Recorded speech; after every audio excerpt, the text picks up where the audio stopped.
Have you ever wondered how the modern economy became what it is today? Borderless, data-driven, ruthless. Don't look to Silicon Valley. Look 400 years back, before Wall Street, before the Federal Reserve, before trillion-dollar tech giants. There was a tiny European republic with no king, no empire, and no vast armies. Just ships, ink, and a radical idea that would reshape the world. They didn't invade to build an empire. They didn't inspire through ideology. Instead, they engineered the world's first corporate empire from scratch, creating tools we still use today. Public shares, dividends, offshore tax structures, monopolies, private armies, and global supply chains, all before America even existed. They showed the world that you don't need to conquer land if you can control trade, that a balance sheet can be more powerful than a battlefield. They created the first company to privatize war, colonize nations, manipulate markets, and quietly lay the foundation for everything we now call the economy.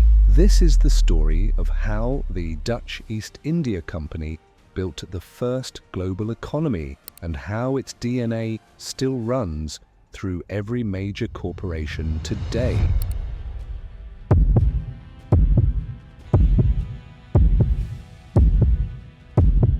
Amsterdam, 1600s, the Netherlands was a sliver of land caught in constant peril, wedged between powerful kingdoms and encroaching enemies. Yet it was thriving, not through war or conquest, but through ships, trade, and an unprecedented innovation in human organization. In 1602, the Dutch launched something no one had seen before, the Verenigde Ostindische Compagnie, or VOC, the Dutch East India Company. Not a kingdom, a corporation with its own military, its own territory, its own foreign policy. This was not just a new business, it was a new form of power. It was the first company to sell shares to the public, the first to offer limited liability to investors, the first to create financial instruments that allowed merchants to pool capital and distribute risk. In essence, it invented the stock market as we know it. This psychological revolution was profound. For the first time in history, ordinary citizens could now fund voyages to the East Indies and profit from the returns without ever leaving their city. For the first time, people could become rich by owning paper while others took the risks, sailed the oceans, and died. It was profit without presence, ownership without responsibility, and it laid the psychological foundation for every corporate empire that followed, where the separation between risk and reward, the detachment from consequence, became the blueprint for modern capitalism.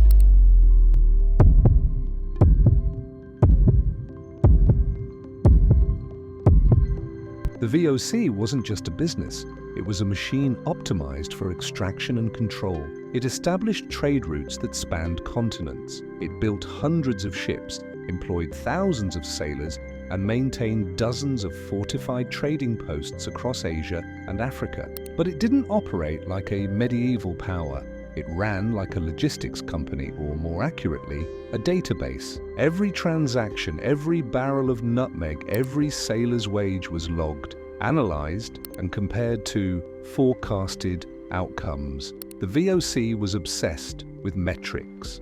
The company had its own intelligence network. Agents were embedded in foreign courts and markets. They intercepted letters, monitored price fluctuations, and bribed officials, all to stay a step ahead in the game of trade dominance. Efficiency wasn't just a value, it was an obsession. They calculated how much cargo could be stored per square meter, how long a sailor could be kept alive on minimal rations, how many lashes before a crewman could still work the rigging. Their model wasn't just profit over people, it was systems over humanity. And because they tracked data across multiple regions, they were the first to truly understand the power of real-time market manipulation. They knew when to flood a port with cinnamon and crash the local price just before selling at a premium elsewhere. They invented price engineering long before Wall Street made it digital. To them, the world wasn't a map, it was a grid, a dashboard, and they were optimizing it like a machine. But all machines break under pressure.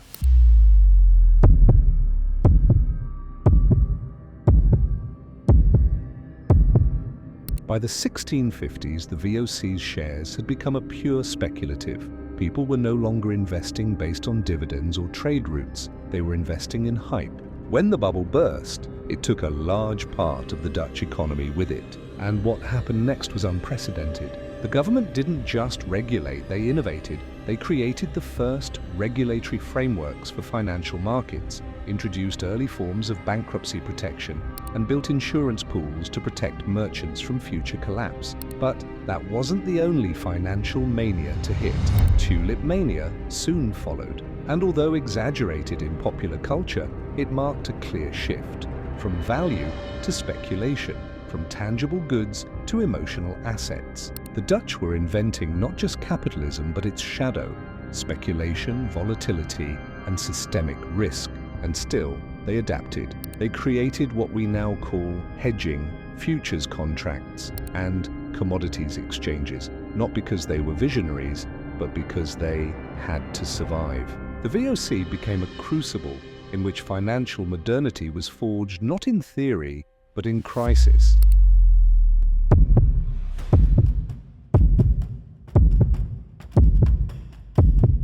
We talk about the VOC as if it were just an early corporation, but that's not the full story. The VOC didn't operate under state authority. It was state authority. It could raise armies, build forts, enforce laws, kill with impunity. In the Banda Islands, the VOC orchestrated one of the most brutal massacres in early colonial history, all for the control of nutmeg. When local leaders refused to agree to Dutch terms, they were executed.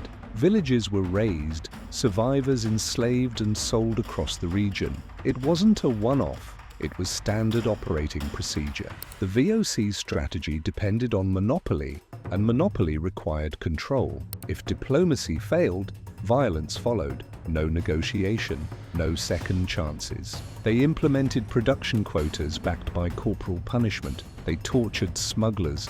They manipulated tribal divisions to prevent unified resistance. And while these atrocities unfolded overseas, back in Amsterdam, shareholders were receiving letters of good news. Profit was up. The route was secure. The system was working. This was a corporation that operated with sovereign immunity and without moral restraint. The VOC was efficient, yes, but efficient without ethics. And this established a template that modern corporations still follow. Maximize shareholder value, externalize all costs.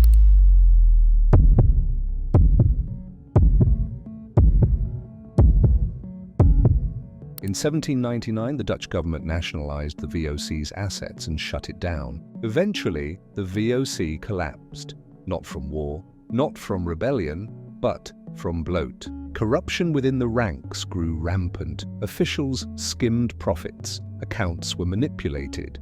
Leadership grew complacent. The bureaucracy that once powered a global empire became its own liability. But the VOC didn't vanish. It dissolved into the bloodstream of modern capitalism. Its core innovations, limited liability, shareholder governance, global coordination, logistical scale, didn't die with the company. They were copied, evolved, and perfected. Britain adopted the model with the British East India Company. France followed suit. Eventually, the United States built a version of its own, corporate expansion powered by capital, logistics, and state protection. The VOC had become a template, not a cautionary tale. Its methods were studied in business schools. Its organizational structures were modernized. Its colonial strategies rebranded as supply chain management. The tools of empire were passed down, not with shame, but with admiration. And the uncomfortable truth? Modern capitalism didn't forget the VOC. It absorbed it.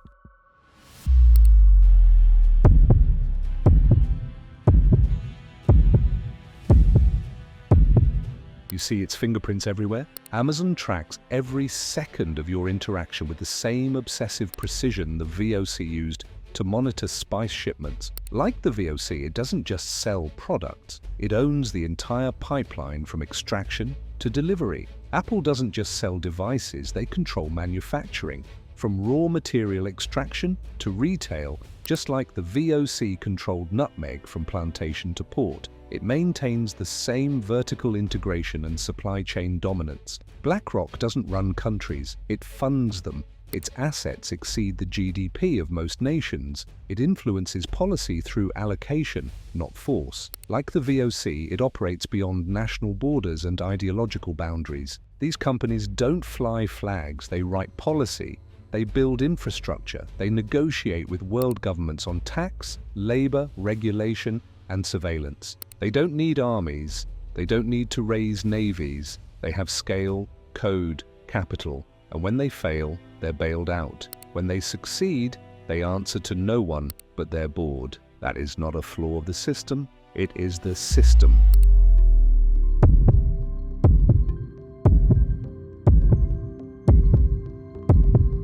What the VOC left behind wasn't just economic architecture, it was psychological. It taught the world to see the globe not as a map of nations, but as a field of opportunities, a matrix of inefficiencies to exploit, resources to extract, labor to price down. It created a culture where returns mattered more than relationships, where ownership became abstract, and accountability disappeared into the corporate veil.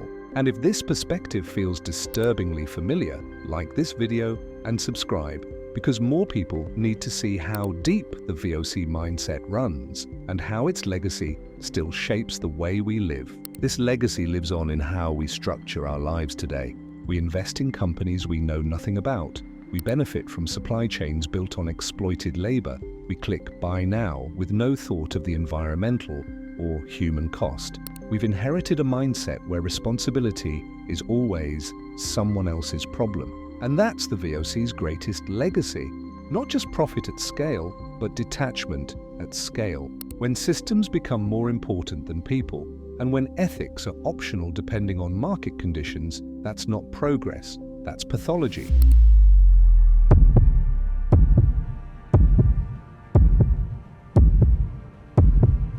Here's what history rarely teaches us. The VOC didn't just build trade routes, it built the DNA of modern capitalism. It showed that violence can be profitable if you call it policy, that exploitation can be scaled if you call it efficiency, and that empire doesn't need a flag, it just needs a ledger.